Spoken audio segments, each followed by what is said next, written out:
দেখেন আজকে কি কি রান্না করলাম। কালকে তো মুরগি নিয়ে আসছিল, মুরগির মাংস রান্না করলাম। দেখেন দুপুরের জন্য মাংস রয়ে গেল।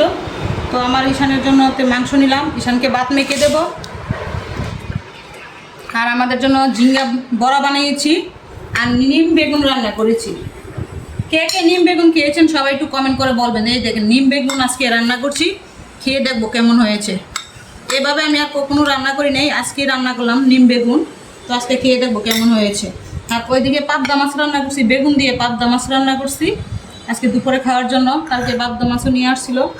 আর লেবু শসা আছে, পেঁয়াজ আছে, কাঁচামরিচ আছে। তো আজকে দুপুরে কী দিয়ে খাই সবার লগে শেয়ার করব। ঝিঙ্গার বড়া কিন্তু খেতে অনেক ভালো লাগে, এই গরম গরম গরম ভাতের সাথে ঝিঙ্গার বড়া খেতে অনেক মজা, অনেক স্বাদ লাগে আর কি। তো ঈশানের জন্য ভাত আমি মেখে দিচ্ছি। ঈশান তো আমার ছোট্ট বাবু, ওই জন্য ছেলেকে মেখে দিতে হয়। আমার ছেলে খেতে পারে না মেখে, তো ওই জন্য প্রত্যেকদিন আমার ছেলেকে ভাত মেখে দিতে হয়। ডিম বেগুন দিয়ে খাইতেছি, অনেক ভালোই লাগতেছে গরম ভাতের সাথে।